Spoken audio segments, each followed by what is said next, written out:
Our epistle passage today comes from Romans chapter 12, 1 through 5.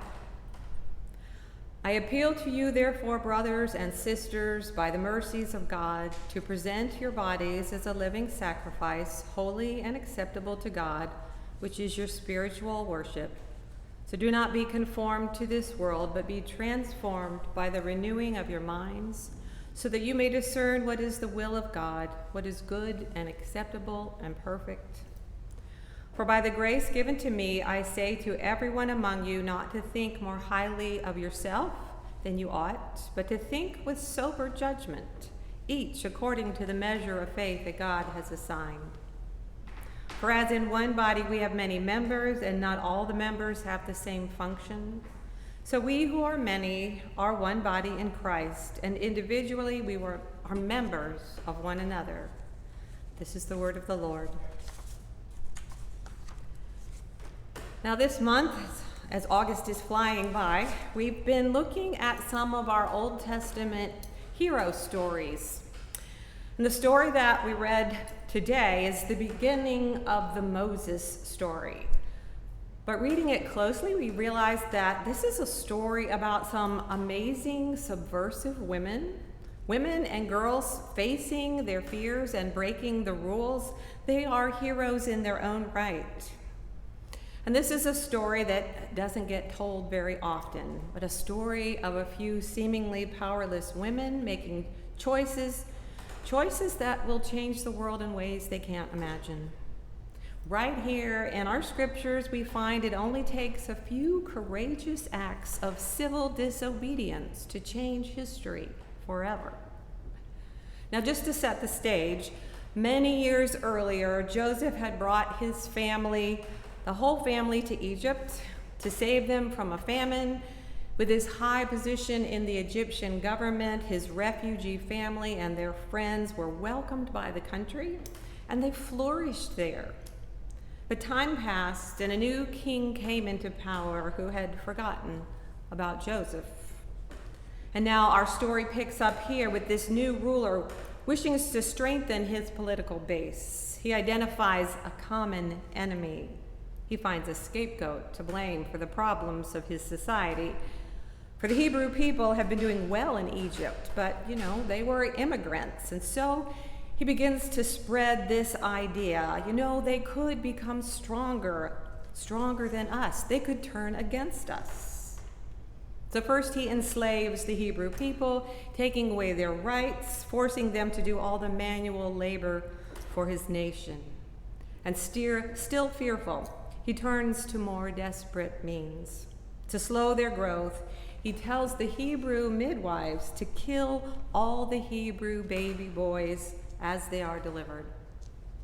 Now here is where the women begin to take action. Women who had no rights, who had everything to fear and everything to lose, they said no. But they were wise enough not to say it out loud. They knew their place in the world at the very bottom. But that wasn't going to stop them. Shiphrah and Puah were the teachers of the midwives for the Hebrew people, and they were called into the king's palace to send back a message. But they chose to defy the Pharaoh's orders.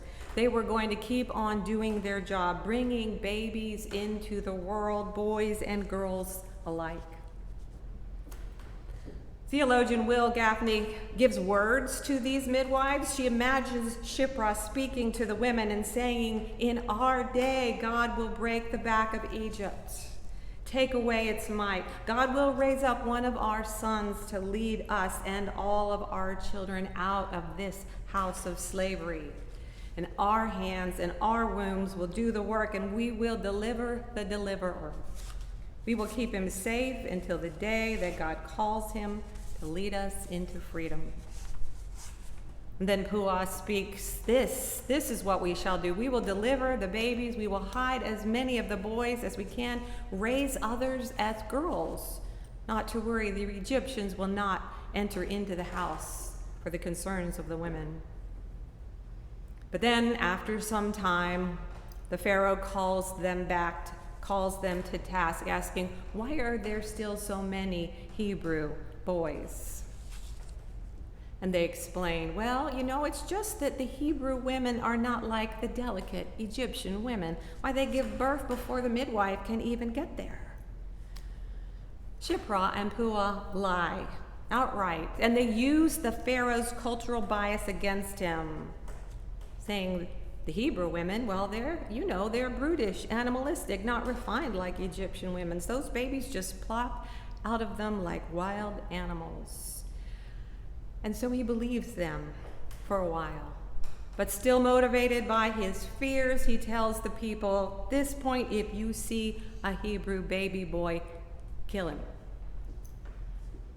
Now, next, we have 3 more subversive women waiting to take action. A mother chooses to protect her child as long as she can, and she hides him for 3 months. Finally, she found a small basket, and she waterproofed it, and she placed her beautiful son among the reeds, the banks of the river.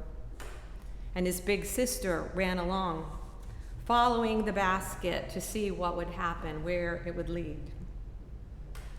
The Pharaoh's daughter, bathing by the river, finds the basket and picks up this crying child, and she recognizes that he is a Hebrew child. Surely she knew her father's orders.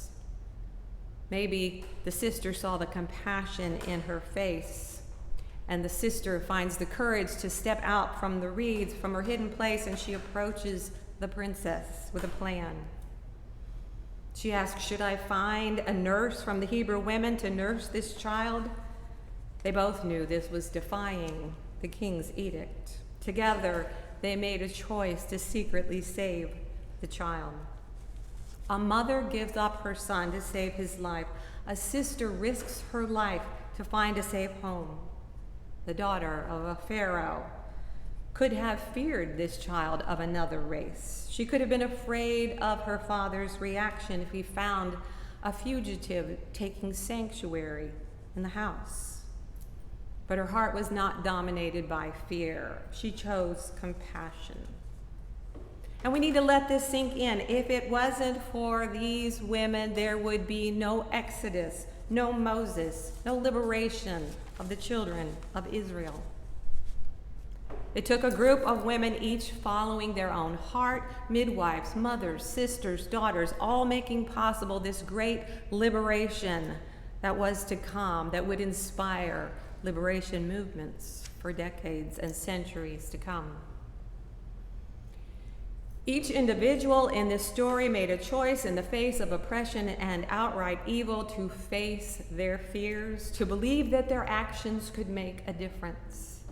They couldn't have imagined the far-reaching effect these simple actions would have, but they were willing to act. They were willing to act as they were able, with the abilities and the opportunities they had before them, to trust God with the results. Anna Carter Florence points out that when the time comes to make tough decisions, the first thing we need to do is tell the truth. Look for yourself. Tell it like you see it, which is what the princess did. She said aloud, "This must be one of the Hebrew children." Sometimes telling the truth as we see it is the most radical thing we can do. To name it, what is right in front of you? What do you know to be true? Telling the truth is huge. Saying it out loud, this must be one of the Hebrews' children, because no other mothers are reduced to this, making little arks to float in the aisle, trying to save their babies from a flood of hate. And history is filled with stories like this one of women and men who stepped out in faith, faith that God hates evil even when it's legal, faith that all people are created equal and deserve a chance to live and flourish, and faith that the actions of a few seemingly powerless people can make a difference. 100 years ago, another group of subversive women changed the world in a story that sounds like it could come from our newsfeed today. The Susan B. Anthony Amendment to allow women to vote was introduced to Congress in 1878, and it sat there untouched for 40 years as women continued to meet and to march and to call for change. In 1917, Alice Paul was 32 years old. She was already admired as one of the most daring and imaginative leaders of the women's movement. And by others, she was denounced as a dangerous radical. Alice Paul had helped to organize a march on DC for women's rights, and then in January of 1917, they began daily demonstrations at the White House gates, despite verbal attacks from spectators, despite the freezing weather. Their banner they held up demanded of Woodrow Wilson, "Mr. President, how long must women wait for liberty?" They returned every day, in good weather, in bad weather, silently directing this pointed question at the White House. Political protesting was not common in these days, and women were never involved. Hostility towards these protesters increased, and they were branded as unpatriotic and as traitors. Lucy Burns, another woman, became one of the first picketers to be hustled away in a police patrol wagon. 4 more women soon received that same treatment. The 6 were convicted on traffic obstruction charges. For 6 more weeks, arrests and convictions on the false obstructing traffic charges continued, with the protesters receiving 30 days in the Algonquin prison and workhouse for women. But women kept protesting, kept picketing. In September of that year, Lucy Burns and Alice Paul and 10 others were given 60-day sentences in prison. In prison where there was no sanitation, where the food was filled with maggots, where there were women together suffering from contagious diseases with no medical attention.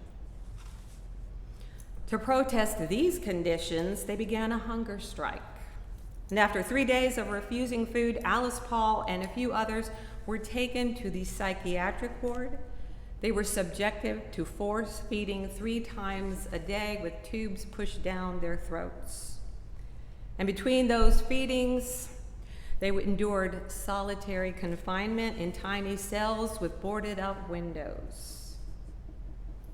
Gradually, reports of these prisoners' experience emerged, and angry women flocked to Washington from across the country to fight, to continue protesting and picketing. In 1918, the District Court of Appeals overturned as illegal all of the arrests and the jailing of the women suffragists. After another full year of protests and legal battles, on August 26, 1920, the Anthony Amendment finally took effect, became the 19th Amendment of the Constitution. Women finally had the right to vote.